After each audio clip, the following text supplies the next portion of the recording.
Ukrainian President Volodymyr Zelensky says he would prefer not to repair the Druzhba oil pipeline amid growing tensions with neighboring Hungary and Slovakia.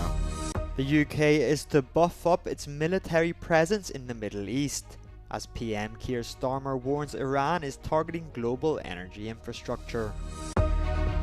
The European Commission presented its strategy on intergenerational fairness on Thursday. Ukraine's President Volodymyr Zelensky on Thursday said he would prefer not to repair the Druzhba oil pipeline amid growing tensions with neighboring Hungary and Slovakia over oil flow disruptions. Zelensky's position comes as Russian oil shipments to Hungary and Slovakia have been halted since January after what Ukrainian officials blamed on damage caused by Russian attacks. Керівникам Європи і сказав ті, хто дзвонили до мене з цим питанням, а також до керівництва Європейського Союзу. Тому що це російська нафта. І є деякі речі, принципи, які не мають ціни просто. Вони нас вбивають, а ми повинні дати нафту Орбану, бо він, бідненький, без цієї нафти виграти не може вибори. The Druzhba oil pipeline supplies Russian oil to Hungary and Slovakia. However, Hungarian Prime Minister Viktor Orban accuses Kyiv of deliberately blocking the flow of oil. The issue is bringing about tensions within the EU after Hungary used its veto power in the 27-member bloc to hold up the passage of the EU's 20th sanctions package and to prevent Brussels from delivering a €90 billion lifeline loan to Ukraine. In a letter sent this week, Hungarian Prime Minister asked the European Commission President Ursula von der Leyen to, quote, increase political pressure on Ukraine to restart crude deliveries. Britain is sending additional fighter jets to Qatar as tensions escalate across the Middle East. Prime Minister Keir Starmer says 4 Typhoon jets will join an existing UK squadron in the Gulf state to strengthen defence operations across the region. The announcement comes after a drone strike earlier this week on a Royal Air Force base in Cyprus. Starmer has justified the move, claiming that Iran's actions are targeting global energy infrastructure. Iran is targeting oil and gas facilities in the Gulf and tankers in the Straits of Hormuz, trying to inflict economic pain around the world. So we will continue to work with the industries affected and our allies to respond to any impact. 2 Wildcat helicopters equipped with anti-drone capabilities are expected to arrive in Cyprus on Friday, while the British warship, the HMS Dragon, is due to deploy next week. Despite the military build-up, the leader of the Labour Party insists the UK is pushing for calm, although he could not give a timescale as to how long the conflict in the Middle East will last. We are doing everything we can to de-escalate this. I can't give you a time base for this. I don't think anybody can. My strong view is that we need to de-escalate, and ultimately this will have to be a matter of negotiation when it comes to some of the core issues like nuclear capability. Starmer initially refused to have any role in the US-Israeli war with Iran, but later agreed to a US request to use 2 British military bases for a, quote, specific and limited defence purpose.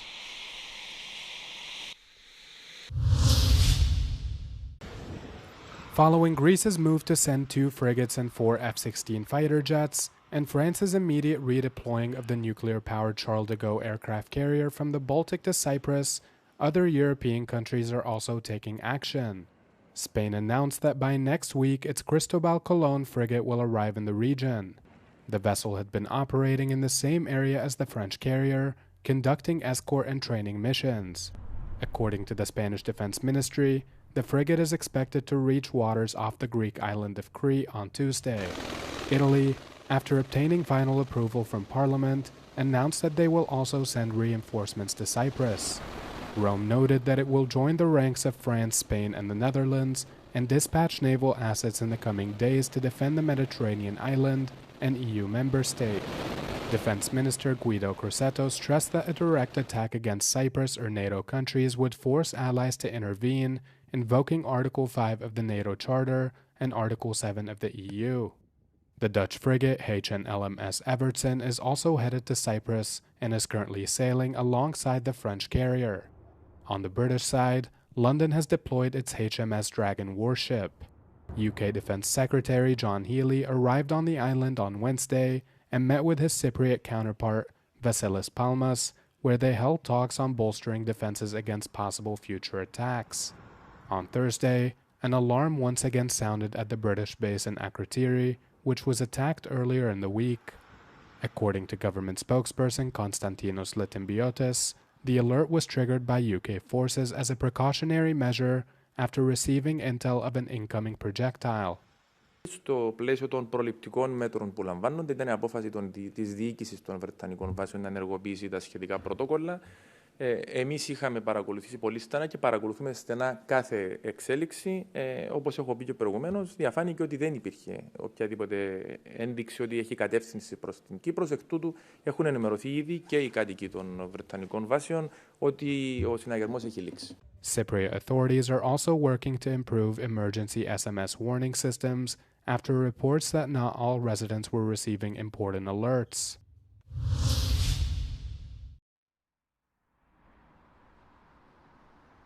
European Investment Bank President Nadia Calviño told Euronews on Wednesday that global uncertainty from the war in the Middle East is yet more proof that Europe must reinforce its strategic autonomy. War is destabilizing the global economy. Tensions, conflicts that we're seeing in these last years are obviously not conducive to a framework and to an environment of stability, peace and investment. As Europe looks to rearm by 2030, the EIB is facing pressure to become the equivalent of a European bank for defense, stepping away from its traditional mandate. The bank is banned from investing directly in weapons or ammunition, but is allowed to finance so-called dual-use equipment like drones and helicopters. While not directly involved in the US-Israeli military operation against Iran, the war comes with strings attached for Europe too, as the global energy market is rattled by Iranian strikes on the Gulf countries. Since the beginning of the war in Ukraine, Europe has become much more resilient, much more independent. European companies have proven to adjust and to be flexible, to adapt to these changing conditions. And so I'm confident that this time around we will also be able to tackle this challenge. Calviño said the difficult lessons from the war in Ukraine mean European companies have built alternative resources, but acknowledged it has been a drag on competitiveness compared to other regions like the US and China. US President Donald Trump has fired Homeland Security Secretary Kristi Noem after weeks of criticism over immigration enforcement and disaster response.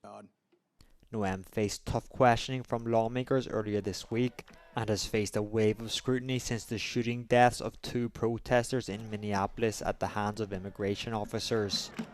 Trump says Noem will instead serve as a special envoy for a new Western Hemisphere security initiative called the Shield of Americas. She is the first cabinet secretary to leave during Trump's second term. The US President says he'll nominate Oklahoma Senator Mark Wayne Mullen to lead the US Department of Homeland Security, though he must still be confirmed by the Senate. What the President said. The President made it very clear if you're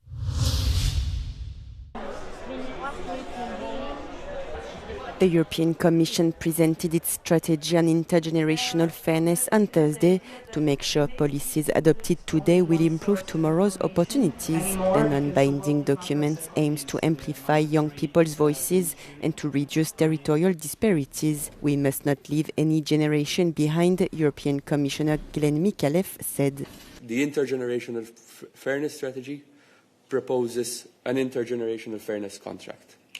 This is a symbolic contract. It's not a contract that we sign, but it reflects a commitment.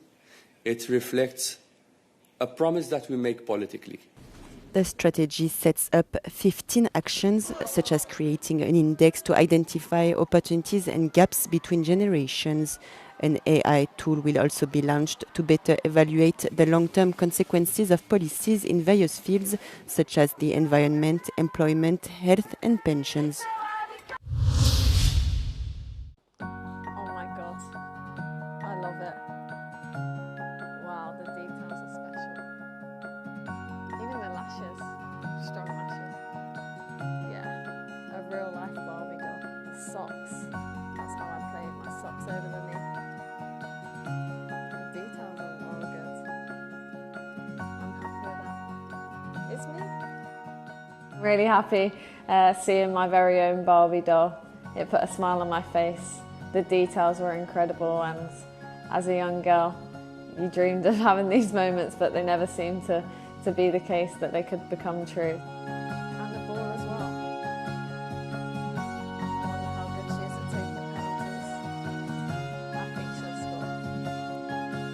score. To be a Barbie role model is so special. To have my very own one-of-a-kind Barbie doll, I'm very proud of that. I can't wait to show my family.